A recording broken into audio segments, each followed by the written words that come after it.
एक आई कितीही गरिबी असू दे, कितीही वाईट प्रसंग येऊ दे तिच्यावरती, कधीच खचत नाही. पण ती आतून कधी तुटते माहितीये का? आतून ती पूर्ण तुटते ज्यावेळी तिचीच लेकरं, तिचीच मुलं तिला खूप जास्त त्रास देतात. नको म्हणजे वाईट वळणावर जातात, नको तशी वागतात मुलं. त्यावेळी त्या आईचा आत्मा खरोखर आतून तुटून जातो. कारण तिचे संस्कार तसे नसतात. जी मुलं शिकतात का नाही, त्या तिचे संस्कार तसे नसतात. तिला आपल्या मुलानं चांगलं सुसंस्कारी चांगलं व्हावं असं वाटत असतं. आणि मुलं काय करतात? बाहेरच्या लोकांच्या नादाला लागून बिघडत जातात. आईनं काहीतरी घरात बोललं, असं करू नको बाळा म्हटली तर झालं, मग त्यावेळी आईला उलट बोलतात. मग आई आतून तुटून जाते. कारण तिला वाटत असते माझ्या मुलाला म्हणजे कुणीही बोलता कामा नये. बाहेरच्या लोकांनी त्याला जर का म्हटलं तर हिला राग येतो. कधीही आई बघा आपल्या लेकराविषयी कधी वाईट कुणाचं ऐकून घेते का?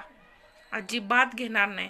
जर कुणी पैशासाठी बोललं तर त्यांच्या तोंडावर पैसे फेकून देईल आणि म्हणाल आजपासून माझ्या मुलाला तू बोलायचं नाहीस. ही आई असते. एक आई असते जिला खरोखर मुलाची आत न तळमळ असते. पण मुलांना असते का होते आईची तळमळ? अजिबात नसते. आणि असती ना तर अशी बिनदाव्याची जनावरं झाली नसती. जर आईचं म्हणजे त्यांना वाटत असतं की माझी आई माझ्यासाठी काय करते ह्याची जाणीव जर असती ना मुलांना, तर मुलं वाया गेली नसतीत. एकही मुलगा वाया गेला नसता. कारण कुठल्याच आईला जगातल्या वाटत नाही की माझ्या मुलानं वाईट रस्त्यावर जावं, वाईट कर्म करावं. ती आपल्या मुलाविषयी चांगलाच विचार करते. पण मुलंच बाहेर लोकांच्या नादाला लागून, बाहेर दुसऱ्या मुलांच्या नादाला लागून शेण खात असतात. त्यामुळं आईला कधीच तुम्ही तुटू देऊ नका. तुमच्या आईचा विचार करा.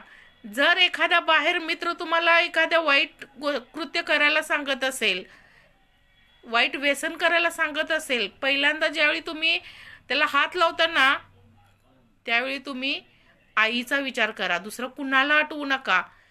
तुमच्या आईला काय वाटेल हेच फक्त आठवा. ती जरी या जगात नसेल तरी सुद्धा तिलाच आठवा. कारण तिनं तुमच्यावर संस्कार केलेले असतात. लहानपणी तिच्या पोटात जेव्हा होतं तेव्हा तरी तुमच्यावर तिने संस्कार चांगलेच केलेले असतात. त्यामुळं तुमची आई असू दे नसू दे, फक्त आईसाठी विचार करा आणि चांगलं वागा. प्रत्येक आईला आपलं लेकरू खूप मोठं झालेलं बघायचं असते, खूप चांगली प्रगती केलेली बघायचं असते. कष्ट सगळ्यांनाच आहेत, कुणालाच चुकलेले नाहीत. फक्त कमी जास्त प्रमाणात सगळ्यांना सोसावं लागतंय.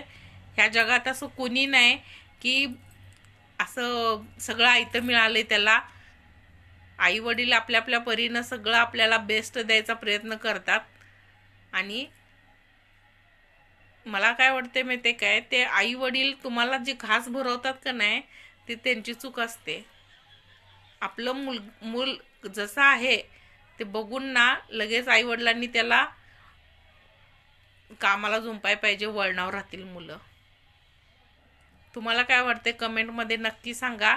आणि आईविषयी माझे व्हिडिओ तुम्हाला कसे वाटतात ते पण कमेंट तुम्ही ते सांगायला अजिबात विसरू नका.